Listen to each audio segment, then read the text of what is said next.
আমাৰ যখন মানে কাৰেন্ট আছে, যখন ট্ৰান্সফৰমাৰ আন্ডাৰত আমি আছো প্ৰায় 5-এৰ উপৰে ট্ৰান্সফৰমাৰ আছে, আপনাৰ হেৰি মিটাৰ আছে, কিন্তু আমাৰ এখানে আপোনাৰ একে বলে নগলে আমি সন্ধিয়া যে খাম সেইটো আমি খাব নোৱাৰো। ল'ৰা ছোৱালীবিলাকে যে পঢ়িব সেই পঢ়িব নোৱাৰে। সেই আগৰ আমি সেই আদিম যুগৰ নিচিনা সেই আপোনাৰ চাকি জ্বলাই সেই ল'ৰা ছোৱালীবিলাকক পঢ়াব লাগে। আমি এই ৰাতি যিবিলাক কাম আমাৰ কৰিব লাগে সেই আপোনাৰ চাকি জ্বলাই আমাৰ কৰিব লাগে। এই কাৰণে আমাৰ একোৱে লাভ নাই।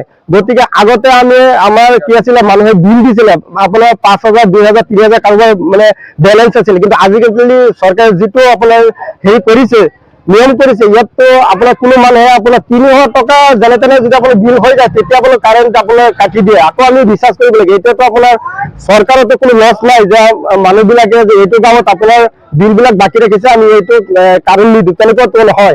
গতিকে সিহঁতে আমাক কাৰেণ্ট দিয়ক, আমাক বিল আহে আমি বিলটো দিয়ে থাকোঁ, আমি ৰিচাৰ্জ কৰি।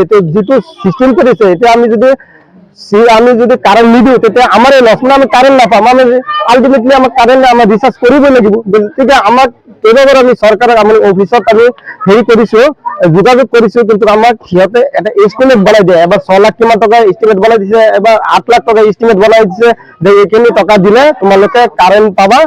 আপোনাৰ কি কয় ট্ৰেন্সমিটাৰ আহিব আৰু 3 তাৰৰ লাইন আহিব, খুঁটা দিব, এইবিলাকৰ আপোনাৰ কি কয় লেবাৰ চাৰ্জ এইবিলাক কিবা কিবি মিলাই সিহঁতে 8 লাখ টকা কিবা বনাই দিছে। আমি কৈ আছো আমি বিল দিম, আমি আকৌ তাক কিয় আপোনাৰ হেৰি পইচা জমা দিব লাগে। গতিকে আমি মুখ্যমন্ত্ৰী মহোদয়ক আমি এটা অনুৰোধ জনাইছো যাতে এই দুখীয়া গাঁওখনক যাতে আমি এটা ট্ৰেন্সফৰ্মাৰ দি আমাৰ যাতে কাৰেণ্টৰ ভল্টেজটো যাতে আমি কেনেকৈ পাব পাৰোঁ আমাৰ সেইটো ব্যৱস্থা কৰি দিয়ে, সেইটো আমাৰ চৰকাৰলৈ অনুৰোধ। আমাৰ কিমান বৰগলি কিমান মানুহ আছে ইয়াৰ প্ৰায় 1000-ৰ ওপৰত মানুহ আছে। আপোনালোকেতো নিজে চাইছে বল কেনেকৈ জ্বলি আছে, আপোনাৰ ফেন কেনেকৈ জ্বলি আছে, ঘূৰি আছে, আপোনালোকে নিজেই চাইছে। এটা আমি আৰু কি ক'ম, এইটো আৰু একেবাৰে মানে আৰু কি কয় নিচিনা আমি সেই বিচনীৰে আমাৰ হেৰি বতাহ দিব লাগে। আমি শক্তিমন্ত্ৰীক এইটো অনুৰোধ জনাম যাতে আমাৰ এই গাঁওখনত যাতে আমাৰ বিদ্যুতৰ যিটো আমাৰ ট্ৰেন্সফৰ্মাৰৰ ব্যৱস্থাটো কৰি দিব লাগে। আমাৰ কলিয়াবৰ সংমণ্ডল।